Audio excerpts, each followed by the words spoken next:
But sometimes, even the people closest to us, the ones who should know better, cross lines you never imagined they would. Today on Our Space, Hijacked, how our 40th anniversary turned into their free babysitting scheme. I thought I'd seen it all in my lifetime. I thought my family's bond was strong, unshakable. We'd been through tough times, celebrated milestones, and weathered storms together. But nothing could have prepared me for the sheer disbelief, the cold slap of betrayal that came from the people I least expected. Let me start from the beginning. Maybe you'll understand. I've always been the type to put family first. Sacrifices? I've made them. For my kids, my wife, even extended family. No question. Because when you love someone, you give. Without conditions, without keeping score.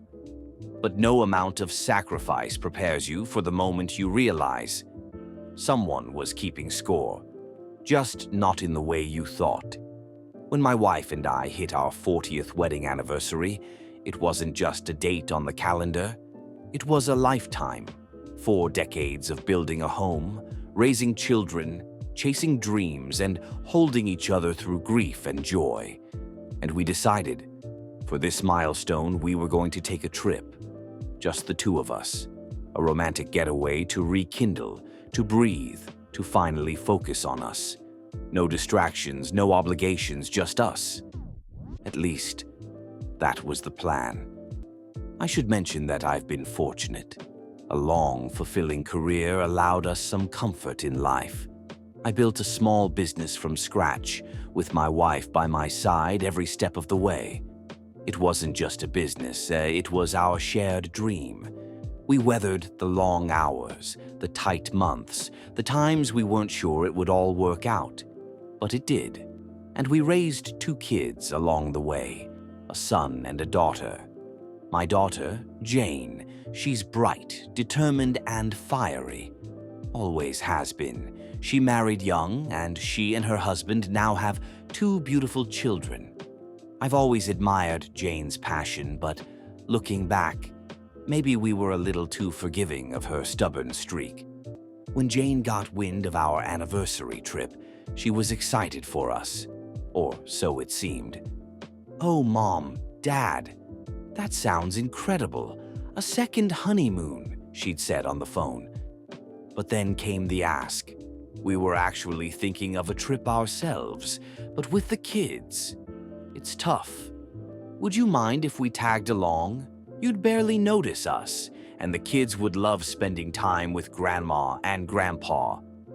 It wasn't framed as an imposition, more like a casual bonus for everyone. And, I'll be honest, we hesitated, but my wife, ever the peacekeeper, softened. "Maybe it wouldn't be so bad," she said. "We'll still get our alone time." So we agreed, against my gut feeling. Fast forward.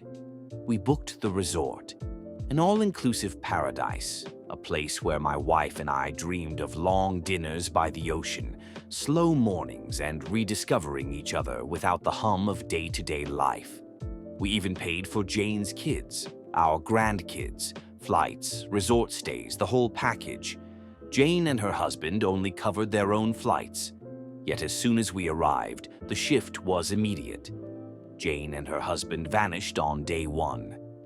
"Could you just watch them for an hour or 2?" they'd asked, holding beach towels and wide grins.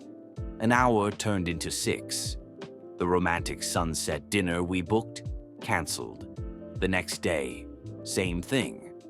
More hours with the kids, more promises of, "We'll make it up to you."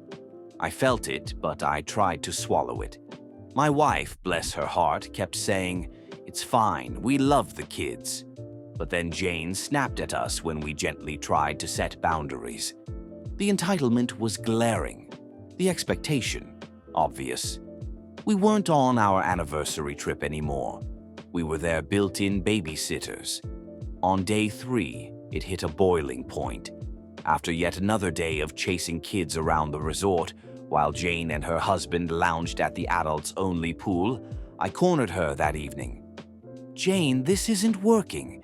We came here for our anniversary." Her eyes flared. "Oh, come on. You get to see the kids, and we never get alone time.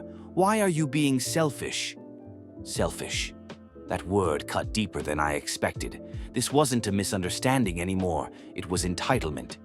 Manipulation. But I wasn't prepared for what came next. Jane's husband chimed in, accusing us of sabotaging their relationship. "You know how stressed we've been," he barked. "We needed this more than you two did." I couldn't believe what I was hearing. Later that night, my wife and I sat on the balcony in silence. The waves crashed below, but neither of us could hear them over the noise in our heads. We replayed every moment leading up to this trip, and as we pieced it together, patterns emerged. Jane had done this before, subtle manipulations. "Oh, you don't mind helping, do you?" But this was different. This was a calculated hijack, and we realized something else. Jane had no plans to give us alone time. The entire trip had been designed around us taking care of the kids while they enjoyed a second honeymoon on our dime. The next morning, we packed our bags. We left. We didn't tell Jane or her husband until we were on the road to another resort, one we booked privately. Last minute. Jane was furious. The angry texts, the voicemails, all blaming us for ruining the trip and abandoning the kids. But we didn't budge. For the first time in years, we chose ourselves, and that second resort, it was heaven. Quiet, romantic, free of guilt. When we returned home, Jane gave us the cold shoulder. Weeks turned into months. Family dinners went uninvited, phone calls unanswered. It hurt, more than I expected. But deep down, I knew we'd done the right thing, and when Jane finally broke the silence, it wasn't to apologize. It was to ask if we'd babysit again. This time, we said no. Firmly, calmly, without explanation. I used to think there was nothing more unbreakable than the bond between a parent and child.